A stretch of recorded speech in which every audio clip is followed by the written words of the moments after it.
தற்போது கிடைத்திருக்கக்கூடிய ஒரு முக்கிய செய்தியையும் பார்க்கிறோம். ஆபரேஷன் சிந்தூர்ல நடத்தப்பட்ட 9 முகாம்கள் மீது நடத்தப்பட்ட தாக்குதல்ல கோட்லி பகுதியில் இருக்கக்கூடிய அப்பாஸ் தீவிரவாத முகாம் மீதும் தாக்குதல் நடத்தப்பட்டிருக்கக்கூடிய வீடியோ காட்சிகளை தற்போது இந்திய ராணுவம் வெளியிட்டிருக்கிறது. இது தொடர்பான விவரங்களையும் பதிவு செய்யலாம்.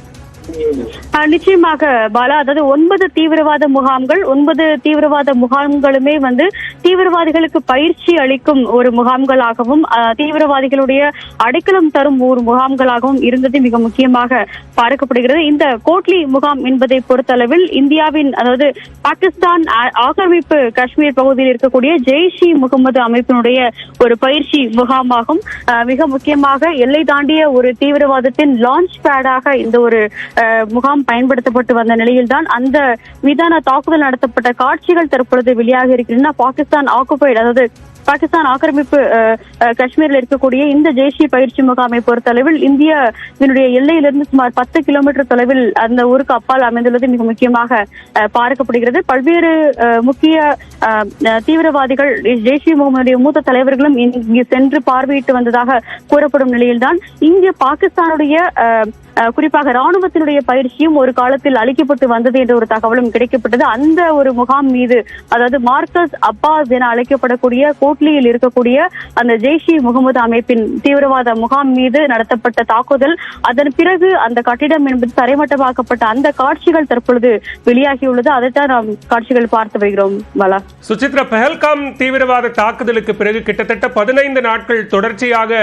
இந்திய பாதுகாப்புத்துறை, வெளியுறவுத்துறை என பல்வேறு துறைகள், அதை சார்ந்த அதிகாரிகள், முப்படைகளினுடைய தலைமை தளபதிகளோடு பிரதமர் தொடர்ச்சியாக ஆலோசனை நடத்தி வந்தார். அந்த வகையில் ஆபரேஷன் சிந்தூருக்கு பிறகாக நடைபெற்ற இன்றைய பாதுகாப்பு விவகாரங்களுக்கான அமைச்சரவை கூட்டத்தில் என்ன முக்கிய விஷயங்கள் முடிவெடுக்கப்பட்டிருக்கிறது? ஏன்னா பல்வேறு உலக நாடுகள் இந்த ஆபரேஷன் தொடர்பாக ரியாக்ட் பண்ணியிருக்காங்க. அது தொடர்பாக என்னென்ன முக்கியமாக விவாதிக்கப்பட்டது?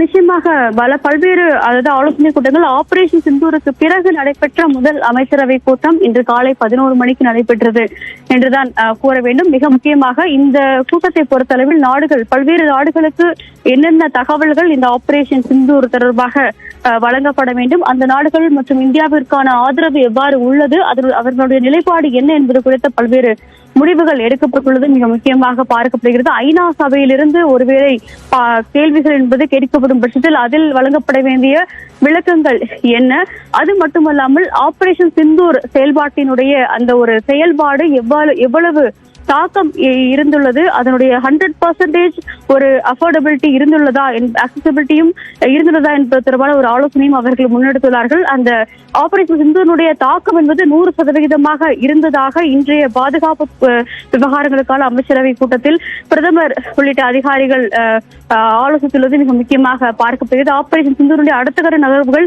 எவ்வாறு இருக்க வேண்டும் என்பது தொடர்பான ஆலோசனையும் அதனுடைய முடிவுகளையும் பிரதமர் மோடி தலைமையிலான பாதுகாப்பு அமைச்சரவை கூட்டம் என்பது எடுத்துள்ளது. மிக முக்கியமாக அந்த அமைச்சரவை கூட்டத்தின் பொழுதுதான் பாதுகாப்பு படை வீரர்கள், குறிப்பாக விடுப்பில் உள்ளவர்கள் அனைவருமே பணிக்கு திரும்ப வேண்டும் என்ற ஒரு உத்தரவும் அந்த ஆலோசனைக்கு பிறகுதான் பாதுகாப்புத்துறைக்கு உத்தரவாக பிறப்பிக்கப்பட்டுள்ளது மிக முக்கியமாக பார்க்கப்படுகிறது. மத்திய உள்துறை அமைச்சகம் அந்த உத்தரவையும் பிறப்பித்துள்ளது மிக முக்கியமாக பார்க்கப்படுகிறது. பாலா.